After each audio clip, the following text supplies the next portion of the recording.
Bonjour à tous et ravi de vous retrouver après cette longue période d'absence. Starsky aussi apparemment est très content de vous retrouver parce que j'arrive pas à commencer la vidéo sans qu'il soit collé à moi, mais on va arranger ça après. Une absence assez longue donc parce que vous avez été assez nombreux à me solliciter pour vous aider à aménager votre jardin.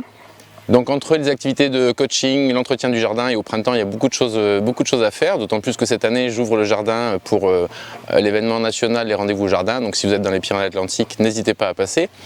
Donc entre le coaching, l'entretien du jardin, plus les obligations qu'on connaît tous, j'ai pas eu le temps d'alimenter la chaîne. Je tenais d'ailleurs à vous remercier pour tous les commentaires vraiment sympas que vous laissez sous les vidéos. Et puis je suis content de voir qu'il y a de plus en plus d'abonnés. Là on est quasiment à 37 000, donc 37 000 abonnés qui profitent du contenu que je vous propose sur la chaîne. J'espère donc que cette nouvelle vidéo vous plaira également. Une vidéo sur un thème qui pourrait vous intéresser puisqu'il s'agit de vivaces qui sont à la fois résistantes au froid et résistantes au sec. Des vivaces résistantes au sec, par les temps qui courent, c'est quand même pas négligeable, c'est un bon atout puisqu'on sait qu'on a des étés qui sont de plus en plus secs, on l'a vu l'an dernier. Cette année, ça a mal commencé dans pas mal de régions qui sont déjà en déficit au niveau des pluies, avec certaines fois des restrictions dans certains coins. Donc une plante qui résiste à la sécheresse, c'est quand même un bon atout pour affronter les nouvelles conditions climatiques qu'on connaît dans nos jardins. Cela dit, une plante capable de résister à la sécheresse, si vous devez la perdre en hiver parce que sa rusticité, sa résistance au froid n'est pas suffisante, ça a finalement assez peu d'intérêt. Comme vous le savez déjà peut-être sûrement, la résistance au froid, c'est pas uniquement des températures, c'est aussi la qualité du sol et le drainage du sol. Un sol gorgé d'eau va avoir tendance à réduire la rusticité de vos plantes, donc on fait attention à avoir un sol qui soit bien drainé pour être sûr de ne pas perdre bêtement ses plantes. Dans cette vidéo, je vais donc vous présenter 6 vivaces qui sont à la fois résistantes au sec et rustiques, c'est-à-dire que vous pouvez les cultiver dans quasiment toutes les régions. Vous verrez qu'il y en a même pour l'ombre, qu'on peut utiliser au pied des arbres entre les racines, une zone qui est parfois difficile à aménager. Cerise sur le gâteau, l'entretien n'est ni contraignant, ni chronophage, ni compliqué, donc ce sont vraiment des vivaces que vous pouvez facilement accueillir dans vos jardins. Allez, on démarre avec la première plante de cette sélection. Et on commence avec une plante qui est bien connue des jardiniers, appréciée autant pour sa sobriété que pour sa facilité de culture. Je parle bien sûr des sédums, on les appelle aussi les orpins et désormais on les trouve aussi sous le nom de Hylotelephium. La première catégorie, ce sont les sédums rampants, donc qui vont avoir tendance à courir sur le sol, qui ne vont pas dépasser en général 10 à 15 cm. Donc ils ont un feuillage fin, souvent allongé, qui peut faire penser un petit peu à un conifère. Le feuillage est donc souvent très décoratif et on a des tonalités qui peuvent aller du vert au jaune, pourpre, plus ou moins rouge. Il en existe même des variétés à feuillage panaché et il existe aussi une grande diversité dans la couleur des fleurs qui peuvent être de différents coloris. On peut avoir par exemple des fleurs jaunes, des fleurs roses, on peut également trouver des fleurs blanches entre autres. Alors ces sédums, on va les utiliser au premier plan des massifs, on peut également les utiliser entre les dallages, sur un muret, sur une toiture végétalisée par exemple. Et dans ces endroits-là, ils vont former des couvre-sols assez intéressants. La deuxième catégorie, ce sont les grands sédums. Alors grands sédums parce qu'ils vont monter, comme celui qui est à côté de moi, entre 60 et 70 cm environ. Le feuillage est caduc, il est ovale, plus ou moins denté, et puis on va trouver très épais, c'est un feuillage un peu succulent, qui permet d'avoir une bonne réserve d'eau, donc de lutter contre la sécheresse. Et on va avoir différents coloris aussi. Donc ici on a Purple Emperor qui a un jeune feuillage qui est pourpre violacé très sympa. On en a aussi qui sont à feuillage vert et il en existe aussi à feuillage panaché. Entre la fin de l'été et l'automne, on va avoir une floraison en bouquet un petit peu aplati, avec une multitude de petites fleurs qui peuvent aussi avoir des coloris très sympas. On a des fleurs qui sont d'un rose très frais, on va en avoir d'autres qui vont être plutôt pourpres ou rouges. Il y en a aussi certaines qui existent qui sont à petites fleurs blanches. Alors selon les sédums que vous allez choisir, la floraison va s'étaler de mai jusqu'au mois de novembre. Beaucoup de sédums sont rustiques jusqu'à moins 15 degrés et certaines espèces et variétés sont même rustiques jusqu'à moins 25, moins 30 degrés. Donc on est toujours dans le thème des vivaces qui résistent à la fois au sec et qui sont également bien rustiques. Question sol, on leur offre bien sûr un sol qui soit parfaitement drainé, qui ne maintienne pas l'humidité en hiver. Un sol sec et caillouteux, il n'y a pas de souci. Un sol calcaire, il n'y a pas de problème non plus. Les sédums, vous allez les installer en plein soleil. Ce sont également des plantes qui résistent aux embruns et au sel, donc on peut les utiliser dans les jardins de bord de mer. Côté entretien, il n'y a vraiment pas grand chose à faire. Une fois que ça a fleuri et que le feuillage a séché, il suffit simplement de tout couper à la base, dès que le feuillage commence à devenir un petit peu moins sympa. Alors en hiver, les inflorescences peuvent retenir un peu le givre, ce qui peut être sympa dans certaines régions. Ici, il n'y a pas beaucoup de givre, donc souvent cet intérêt est assez limité. Puis en fin d'hiver, début de printemps, s'il reste des feuilles séchées, je coupe tout à la base et c'est reparti pour un tour. On continue avec une plante qui est vraiment très intéressante, le géranium macrorhizome ou géranium à gros rhizome, à grosses racines. Alors c'est absolument pas un pélargonium, hein, ça ce sont les géraniums de balcon qu'on voit dans des suspensions par exemple ou dans des pots. Là c'est vraiment un géranium vivace qui revient chaque année et qui est à peu près tout terrain, toutes expositions, c'est vraiment une super plante. Alors le feuillage il est plus ou moins arrondi, il est vert en saison, un petit peu dufteux, il est légèrement odorant, une odeur assez forte, on aime ou on n'aime pas, mais enfin c'est pas tellement là la question, parce qu'on le prend surtout pour son aspect décoratif. Donc un feuillage très découpé, qui est découpé en lobes, qui est vert en saison comme je le disais, et qui peut prendre des nuances bronze à orangé en automne. Et c'est un feuillage qui va être persistant à semi-persistant selon les rigueurs de l'hiver. Le port il est dense et compact, la plante va faire à peu près à terme 40 à 50 cm en tous sens. Le tapis qu'il y a devant moi, c'est un tapis qui a été planté il y a 2 ans de mémoire, sur des petits éclats que j'avais récupérés chez des amis jardiniers, que j'avais mis en pot, fait grandir un petit peu et que j'ai installé là, et qui commence déjà à former un beau couvre-sol. Côté floraison, on est sur une floraison printanière, vous allez avoir des fleurs blanches, vous pouvez également avoir des floraisons roses selon les variétés. Pour l'exposition, ça peut aller au soleil et je vous parlais dans l'introduction de plantes qui pouvaient aller à l'ombre, même entre les racines des arbres. Donc ici, on est sous un vieux prunier avec des racines bien développées. J'en ai d'ailleurs à d'autres endroits du jardin où j'ai un érable aussi qui a des racines, voilà, un vieil érable qui a des racines assez puissantes, qui assèche pas mal le sol. Donc ici on est vraiment typiquement sur de l'ombre sèche et c'est une plante qui se comporte très bien à l'ombre sèche entre les racines des arbres. Donc si vous avez un coin un peu difficile à végétaliser dans votre jardin, n'hésitez surtout pas à vous tourner vers le géranium macrorhizome. Côté entretien, là aussi c'est super simple, on va nettoyer éventuellement ce qui est moche, on peut éventuellement aussi apporter un petit peu de compost en automne ou au début de printemps pour nourrir le sol et les aider quand même à s'installer et être un peu plus florifères. Si vous entendez du bruit, c'est qu'il y a des travaux juste à côté, je suis désolé, j'espère que ça gêne pas la compréhension du message. Ce que je peux aussi vous dire sur ces pieds qui sont installés au jardin depuis 2 ans, c'est qu'ils ont passé l'été dernier, l'été 2022, un été caniculaire très sec avec un air très chaud, brûlant, sans broncher. En plus ici on est vraiment sur un sol qui est très drainé puisqu'on a un contrebas juste derrière moi qui fait à peu près 2 mètres, donc toute l'eau s'évacue. Je les ai quasiment pas arrosés et ils ont supporté la sécheresse de l'an dernier sans problème. Donc c'est vraiment une plante que j'ai découverte il n'y a pas si longtemps que ça finalement, j'en avais entendu parler mais je ne l'avais pas essayé au jardin et c'est vraiment un essai que je regrette absolument pas.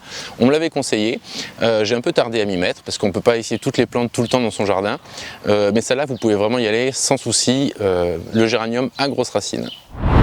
La plante suivante est une autre vivace couvre-sol, vraiment particulièrement intéressante, que j'aime beaucoup. J'en ai à plusieurs endroits dans le jardin. On les appelle les oreilles d'ours, Stachys byzantana, qu'on trouve aussi parfois sous le nom de Stachys lanata. Le feuillage du Stachys, il est persistant, il est allongé, très fin, très dufteux, c'est vraiment une caresse quand vous le touchez, les gamins adorent ça, parce qu'il est recouvert de plein de petits poils argentés, alors ce qui fait que la couleur c'est vert à plus ou moins bleu argenté, plus la plante est sèche et plus elle est au soleil et plus la couleur va avoir tendance à être argentée, après une pluie il peut paraître un peu plus vert.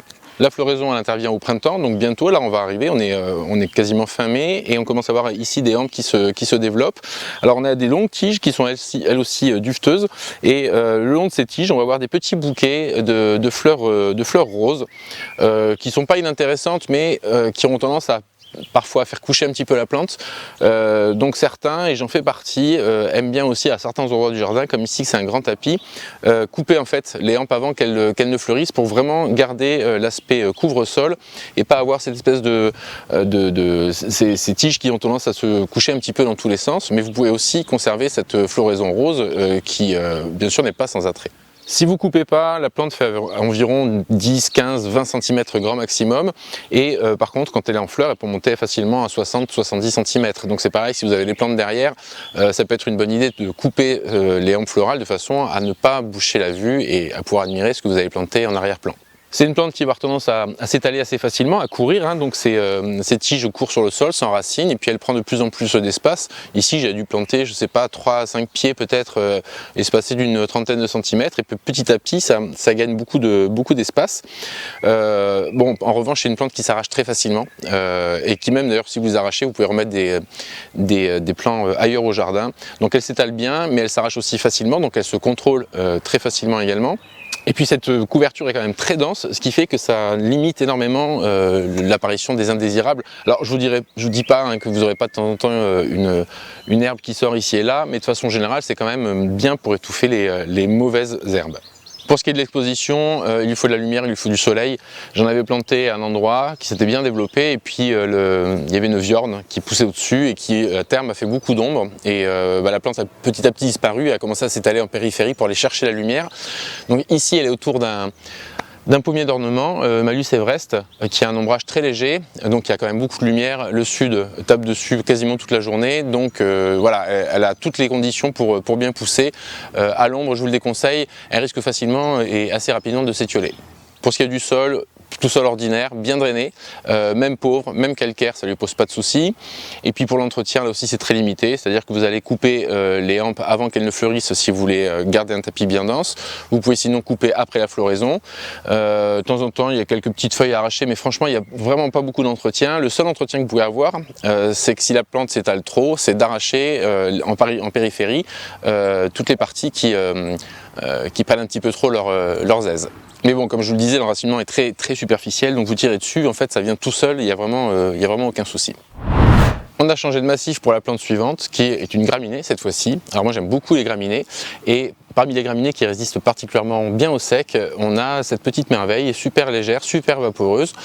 On l'appelle communément cheveux d'ange, on comprend pourquoi, avec ses inflorescences très très légères. Et après on va la trouver sous le nom de Stipa tenuifolia ou éventuellement Nacella tenuissima. Les deux plantes c'est exactement la même plante en fait. Alors c'est une graminée qui est vraiment très sympa, qui est très légère, le feuillage est très fin, il est vert tendre en début de saison et puis après il va avoir tendance à blondir un petit peu et à prendre des teintes un peu paille à l'automne et en hiver, donc il va rester décoratif en hiver. Alors certains trouvent qu'il a un côté justement un peu cheveux mal entretenus, mais il suffit de peigner un petit peu avec, alors pour l'entretien d'ailleurs c'est comme ça qu'on fait, hein. Il suffit de peigner, alors pas avec les mains, vous risquez de vous couper, mais avec des gants ou encore mieux avec un peigne, par exemple un peigne à chien. J'avais fait une vidéo justement sur l'entretien et la taille des graminées, je vous mets le lien au-dessus et dans la description, comme ça vous verrez de quoi je vous parle. Donc une graminée super légère qui va danser dès qu'il y a un petit peu de vent, ça va apporter du mouvement et de la grâce dans un massif. C'est pas une plante qui monte très haut, elle va monter à peu près, voilà, ici on est aux environs de 60-70 cm. Elle peut être un petit peu moins grande selon les conditions de culture, mais c'est quand même une plante qu'on va avoir tendance à mettre plutôt au premier plan ou éventuellement à l'avant-plan, mais voilà, mettez pas des plantes trop grandes devant, sinon vous allez perdre justement cet effet décoratif. Autre petit conseil que je vous donnerai, c'est de l'installer en plusieurs exemplaires à différents endroits pour ponctuer le massif, ce qui fait que tout votre massif va s'animer dès que vous allez avoir un petit peu de vent. Là voilà, un peu de souffle et tout de suite ça fait danser les massifs. Concernant l'exposition, installez-la plutôt en plein soleil, éventuellement la mi-ombre, mais pas une ombre trop dense. Après tout sol classique, bien drainé, même sec, même calcaire, il n'y a aucun souci pour elle. Ensuite, côté rusticité, on est environ sur moins 15 degrés, donc il n'y a pas de souci, on peut l'installer dans plein de régions différentes. Et pour l'entretien, comme je vous le disais, il suffit de la peigner. Alors certains la coupent même à ras en fin d'hiver, et apparemment ça fonctionne aussi, elle repart. Moi je préfère les peigner, comme ça je garde quand même une certaine présence tout au long de l'année. En plus c'est une plante qui se ressème, qui peut se ressemer assez facilement, alors pas envahissante du tout. Mais moi voilà, ça fait partie des plantes que je n'achète plus, parce qu'elles se ressèment au jardin, je récupère les pieds, je les installe à différents endroits du massif. Donc en plus c'est une plante qui vous fournit des pieds gratuitement, ce qui est vraiment pas négligeable. La plante suivante, c'est une vivace qu'on rencontre souvent dans les jardins, là chez les millefeuilles, Achillea millefolium. Donc ça, c'est vraiment la variété type sauvage à fleurs blanches. Elle est venue là toute seule, je l'ai jamais plantée, et elle s'étale dans les massifs. Alors ici, elle fait un joli contraste, enfin une jolie association, puisqu'on a les fleurs blanches, et puis derrière, on a le Cornus controversa variegata, qui est un feuillage panaché. Donc une plante qui est super facile, qui peut même être un peu envahissante. Alors ses rhizomes, hein, ses racines souterraines, elle court sous le sol et puis ça ressort par-ci par-là. Donc l'an dernier le massif en était plein, cette année j'étais obligé de sévir un peu, j'en ai gardé quelques pieds parce que je trouve que c'est quand même très sympa d'avoir des floraisons un petit peu sauvages et puis spontanées comme ça. Ça fait en plus de la couleur gratuitement et puis à certains endroits j'ai quand même été obligé d'en arracher un petit peu pour pouvoir faire respirer un peu les plantes qu'il y avait autour et puis que le massif soit pas complètement écrasé par la floraison des achillées. Alors donc celle-là c'est vraiment c'est la floraison blanche qui est très sympa, mais on en a également plein de variétés qui ont des fleurs qui vont être plutôt jaunes, plutôt orangées, rouges, terracotta.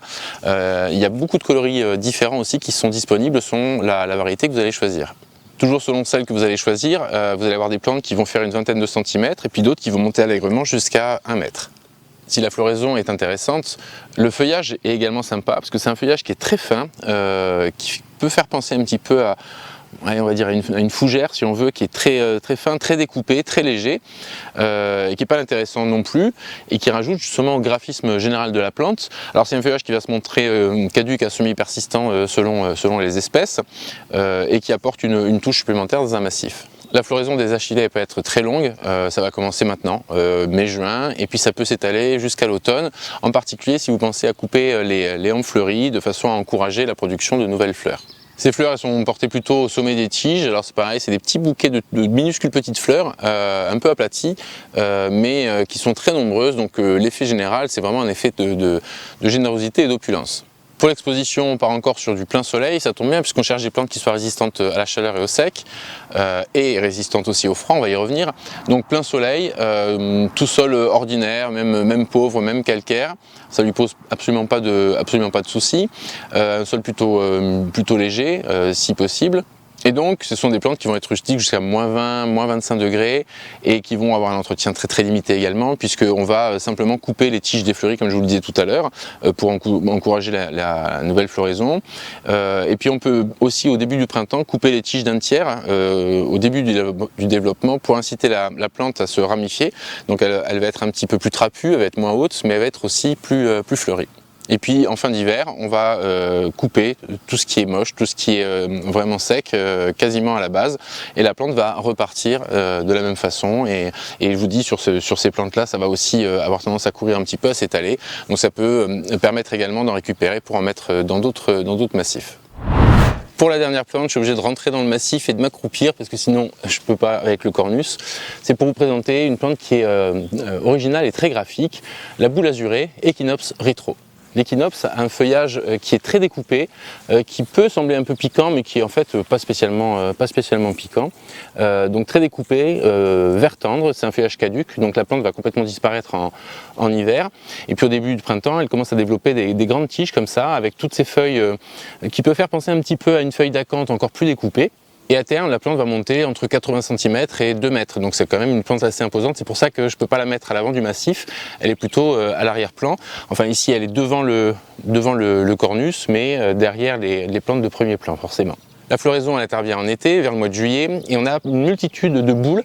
Alors c'est comme plein de petites pointes, très fines, comme une tête d'épingle, d'un coloris bleu-azur qui est vraiment magnifique. Et toutes ces pointes, elles vont finir par éclore en petites fleurs étoilées, d'un bleu un peu plus clair, et ça donne un effet vraiment très sympa. C'est une couleur originale. La plante en elle-même, la floraison, le graphisme, le port de cette plante sont architecture roux, puisque j'ai mis ça au pluriel, et vraiment très sympa.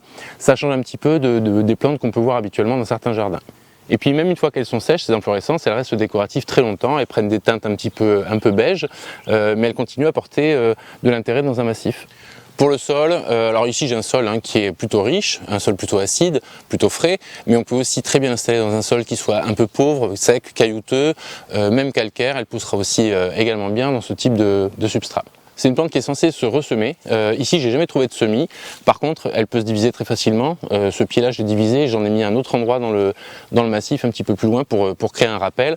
Donc, c'est une plante qu'on peut multiplier facilement. Pour l'entretien, c'est comme pour les autres, il n'y a pas grand-chose à faire. On va couper ce qui est moche, ce qui est défleuri, ce qui est trop sec. Et puis, à la fin de l'hiver, au début du printemps, si on a encore du feuillage, on rase tout au pied. Et puis, la plante va repartir et va reformer une touffe en l'espace d'une saison. Donc c'est bien sûr une plante qui est bien résistante au sec, il n'y a aucun souci, et qui est également bien rustique puisqu'on est sur du -15 à -17 degrés, donc encore une plante qu'on peut installer dans beaucoup de jardins. Voilà, cette vidéo est terminée et saison oblige, je vous quitte bien sûr au milieu des roses. Ici on a un grimpant qui est magnifique, qui s'appelle Marietta Silva Tarbuca.